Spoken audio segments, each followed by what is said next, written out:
Olá, eu espero que vocês estejam bem. Eu sou a Branca Frias, neuropsicóloga, e tenho o objetivo de sempre conscientizar vocês a respeito da saúde mental, porque eu acredito muito na prevenção. Tanto que alguns anos atrás eu trabalhei muitos anos em psiquiatria, eu era coordenadora de um hospital psiquiátrico e eu via que muitos pacientes que iam para lá para internação eram pessoas que estavam adoecidas pelo trabalho. E eu estou falando de muito tempo atrás.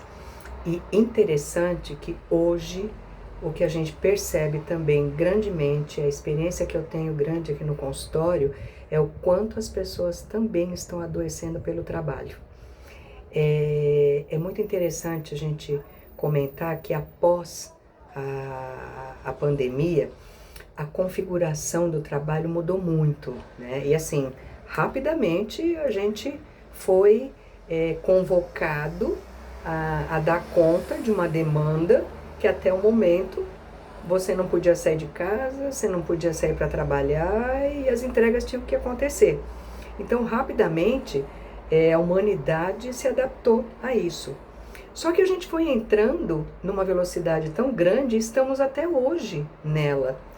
E estamos num ritmo tão desenfreado que se a gente não der uma parada, né, hoje o Brasil é o primeiro no mundo em estresse e ansiedade. Eu particularmente atendo muitos casos de pessoas com burnout. Então, se a gente não conscientizar, se a gente não der uma parada para esse mundo, nós vamos ter uma grande parte da população muito doente.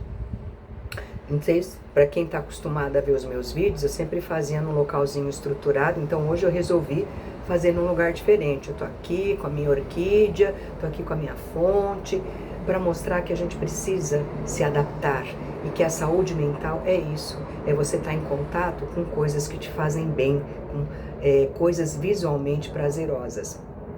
Então a gente está vivendo uma época onde a partir de maio de 2025 vai ser implantada a norma reguladora 1, a NR1, que estabelece os fundamentos de Programa de Gerenciamento de Riscos, a PGR. Então, são fatores de riscos psicossociais que agora, né, vão ser mais monitorados e fiscalizados pelo trabalho. Portanto, as empresas vão ter que se adaptar a essa nova diretriz. E quem vai sofrer muito são os RHs, que vão ter que... porque o RH, ele tem um papel muito difícil, né? O RH, ele tem que administrar as necessidades da empresa e administrar as dos funcionários, né? Então, é muito difícil você estar tendo que administrar essas duas demandas, porque eu tô aqui colocando a minha cola, porque são duas demandas muito importantes, são duas respostas que o RH tem que dar, e a empresa hoje está sendo convocada a mudar a sua cultura, e é óbvio que cultura não se muda de uma hora para outra. Hoje a gente está vivendo na era do fast. Então, antigamente, eu sou de antigamente, os projetos eram elaborados para daqui a 5 anos, a equipe tinha um tempo de estudo, de análise, podia colocar em campo, né? Eu trabalhei com publicidade também, a gente podia colocar em campo as ideias. Hoje não. Hoje você teve a ideia e você tem que colocar em prática, você tem que fazer um plano no mínimo espaço curtíssimo de tempo e entregar satisfatoriamente isso. Então, para isso, o funcionário é extremamente exigido. A Deloitte fez uma pesquisa onde ela constatou que 77% das pessoas que foram pesquisadas por ela estavam com disponibilidade contínua. Você sabe o que é isso? É você trabalhar diuturnamente, é você estar ligado a um celular, é você estar sempre recebendo demandas e respondendo através de um celular, através de um Teams, no computador. Você sabe como é que fica isso para o cérebro? O estado de vigilância que o nosso cérebro fica para dar conta dessa demanda. Então hoje nós estamos na era do desapego. Hoje a gente tem que se desapegar de cargos, se desapegar de projetos, porque o que era vantajoso hoje já não é mais, então a gente tem que fazer outras coisas. Então fica muito difícil para o líder gerir essas pessoas, porque uma coisa muito importante nós trazemos a nossa história e a nossa realidade para o trabalho. Por isso que algumas pessoas adoecem e outras não. Por isso que algumas pessoas têm uma resiliência maior que a outra. Por isso que algumas pessoas têm uma capacidade de adaptar maior do que outra. E quem tem que olhar isso? O líder. E o líder tem que responder por uma demanda que vem de cima, extremamente agressiva, e ele tem que administrar essa diferença entre os profissionais que trabalham para ele. Então, olha o que ele tem que receber e como ele tem que gerir essas pessoas. E com o advento da pandemia, e algumas empresas ainda hoje mantêm, a grande maioria tá voltando para o presencial. Mas existe ainda uma grande parcela de pessoas trabalhando fora. E veja, esse líder, ele está, através de um computador, está tendo que administrar a integração do funcionário, a entrega, se ele está adaptado, se emocionalmente ele está bem. Porque essa equipe precisa andar, essa equipe precisa responder às entregas do trabalho. Então, ele tem que estar atento a isso para ele poder dar conta, para ele poder gerir esse departamento. E hoje a gente não tem mais aquele cafezinho onde a gente ia sentar, ia conversar e a gente colocava algumas coisas em dia, ou às vezes alguns feedbacks eram dados dessa forma. Hoje tem uma estrutura de feedback, né, com sessões agendadas, onde a gente analisa o perfil técnico da pessoa, a qualidade das respostas, mas e o emocional, hein? Não adianta eu ser um profissional extremamente competente se eu não trabalho numa empresa que tenha continência para suportar no momento que eu preciso. Veja, eu não estou aqui pregando que a empresa tem que ter uma postura matriarcal. Não, mas vamos parar para pensar. A empresa ela tem que entregar, ela tem que produzir, certo? Quem faz isso? Os funcionários. Se eu tenho funcionários doentes, se eu tenho funcionários afastados, você concorda que é um preço, é um valor muito grande que a empresa tá gastando com isso? Então, as políticas de saúde mental, elas podem ser inicialmente mais chatas, porque elas demandam tempo, elas demandam um custo, porque para você contratar um bom profissional, ele é mais caro, mas você tem que visualizar lá na frente. Quanto que essa empresa vai ganhar com funcionários adaptados, com um interpessoal fluindo bem. Então, a demanda de hoje é ansiedade, porque você nunca está pronto, porque aquilo que você sabe já é pouco, então é muito exigido mais títulos, mais cursos, mais especificações, melhores entregas, e você tem que ir nesse ritmo. Paralelo a isso, você tem uma vida, onde você tem que administrar suas questões pessoais e a questão profissional. E aí você se vê nessa de que eu preciso do emprego, eu preciso performar, então eu vou dar a minha energia para o trabalho. E aí eu vou, até que eu extenuo. Até que eu entro num colapso emocional e eu caio. Aí é o perigo. Porque as empresas hoje não estão adaptadas para esse tipo de pessoa que acaba tendo um afastamento por estresse, ou por depressão, ou por burnout. A empresa não tem. Porque esse funcionário volta, e ele volta com que olhar? Todo mundo acha que, nossa, ele é delicado. Nossa, precisamos tomar cuidado. Ele não vai aguentar pressão. Ele vai surtar de novo. Gente, não tem nada disso. Não é porque você colapsou que você perdeu as suas habilidades e que você não é apto para estar tocando em frente. Eu, particularmente, já atendi várias pessoas com burnout que elas voltaram e voltaram muito bem, obrigada. E conseguiram crescer profissionalmente. ascenderam dentro da empresa. Mas o que acontece normalmente? Essas pessoas, quando voltam dos afastamentos, elas depois de um tempo são demitidas sem explicação nenhuma. Por contenção de gastos, ou por isso, por aquilo, mas não é. É que, na verdade, acaba-se tendo medo desta pessoa que adoeceu.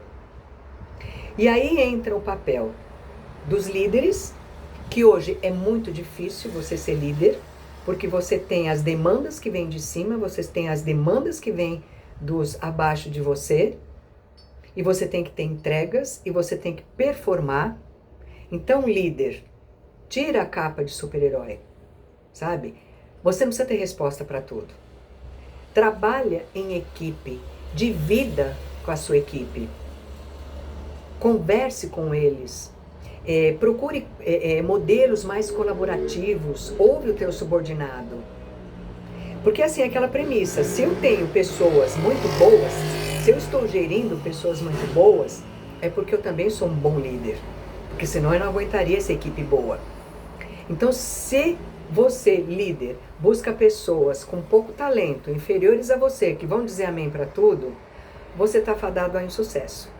Porque essa equipe não vai para frente. E não adianta brilhar sozinho. O Walter Salles, que ganhou o Oscar, ele brilhou não porque ele é excelente diretor, e ele é um excelente diretor, mas ele brilhou porque ele teve excelentes atores performando. A mesma coisa é você no trabalho.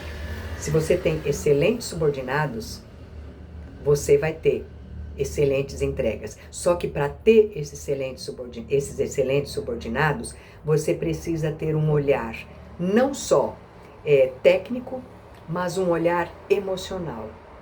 Como é que tá? Tá adaptado? Como é que tá a minha equipe? Eu tô sentindo que tá com problema. Eu tô sentindo que a pessoa tá se sentindo mais irritada. O que tá acontecendo com ele? Aí entra o RH. O RH, normalmente, ele sofre uma pressão muito grande para atender as demandas da empresa. Mas, na verdade, o RH, ele é o contraponto. O RH, ele fica ali na linha do meio, entre a empresa e entre os subordinados. Então, cabe ao RH implementar esta cultura, tendo que seguir agora a NR1, ele tem que implementar uma cultura dentro da empresa. E como é que ele implementa isso? Treinamento. Mas não só para os subordinados. Para os CEOs, para os gerentes, para os líderes, para os funcionários, para o pessoal da limpeza. Não é só criar modelos e botar todo mundo debaixo da panela. Não adianta. Hoje as empresas, elas têm convênios, e eu particularmente trabalhei com uma empresa que ela prestava serviço para essas grandes empresas, onde a gente tinha apenas 6 sessões para atender a pessoa em surto, digamos assim. Então essa pessoa tinha 6 atendimentos, a gente mandava um relatório, é óbvio que a gente não descrevia as partes mais internas, mais individuais, né? Era sempre relatórios mais objetivos, e aí a empresa já achava que tinha feito a parte dela. Não adianta você ter convênios que entreguem excelentes profissionais, excelentes médicos, excelentes psiquiatras. Não adianta você ter um bom lugar para encaminhar. Você precisa ter uma empresa que acolhe, um ambiente corporativo que acolha, que aceite as diferenças, que saiba receber quando essa pessoa volta da licença e saiba readaptá-la, mostrar para ela o quanto ela continua sendo importante e boa dentro disso, desmistificar os preconceitos com relação à saúde mental. Se surtou uma vez, vai surtar sempre. Uma vez deprimido, é sempre deprimido. Se teve um burnout uma vez, vai ter sempre. Não. Cabe ao RH mudar essa cultura. E é um trabalho de formiguinha. É um trabalho onde ele precisa ter a aceitação também da parte administrativa da empresa.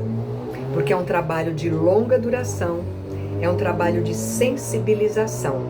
Não adianta você ter um programa grande e bonito e tentar encaixar todo mundo, porque as pessoas são diferentes, elas reagem de formas diferentes. Então, o maior serviço fica aí para o RH, porque eu particularmente já trabalhei muito, né? Já fui muito em empresas e ainda vou a empresas fazer processos de capacitação, de CIPATES, de sensibilização, de saúde mental. Mas não basta você ficar numa reunião só. Isso tem que ser um trabalho periódico, onde um profissional externo, porque o RH não consegue fazer esse trabalho, não por incompetência, porque não é da alçada dele, onde um profissional externo entre dentro dessa empresa e trabalhe juntamente com o RH esse processo de compreensão, de aceitação, de formas eficazes de comunicação, principalmente a comunicação não violenta, de formas eficazes de trabalhar, de realmente trabalhar com as lideranças e verificar se realmente tudo é urgente. Hoje, por exemplo, as pessoas entram, elas têm umas 10, 15, 20 reuniões por dia. Gente, será que precisa de tanta reunião assim? Será que às vezes você sentar e conversar com fulano já resolve? Precisa de ter todo aquele pessoal parado, falando, aquelas reuniões modorrentas? Isso não é democratização do trabalho. Isso é assoberbar o funcionário, porque ele não tem tempo de pensar. Ele não tem tempo, ele tem que ter alta produtividade, ele não pode pensar. Então, RH, aqui vai minha fala para você, porque você é aquela pessoa que vai levar lá para cima as necessidades da tua base. E não tem milagre, não tem. Tudo é um processo. E implantar uma nova cultura, principalmente esta agora, dos riscos psicossociais, da prevenção de riscos psicossociais, emerge uma boa programação, um bom estudo sobre como funcionam os processos dentro dessa empresa, como é que é a personalidade da chefia, dos CEOs, como isso pode ser sensibilizado com a parte de cima, como pode haver essa integração. Então, há muito a ser feito. Mas é um trabalho muito possível. E eu vou dizer para vocês, é um trabalho até econômico. Porque se você trabalhar na prevenção, se você tiver um ambiente fluido de trabalho, toda esta saúde vai contagiando os funcionários. E de repente você vai ter uma empresa onde todos vão ser felizes de trabalhar. Vão trabalhar bastante, mas vão ser felizes do trabalho, porque vai haver reconhecimento, vai haver ar para respiro. Então a minha mensagem aqui para você que é líder, que é um trabalho muito difícil, cuide de você, cuide da sua saúde mental. Não queira ser herói de vida. Para você, subordinado, entenda, se conheça. Por que tal chefe te irrita e o outro não? Por que eu reajo de um jeito e outro não? Que coisas da minha história eu estou trazendo para dentro da empresa?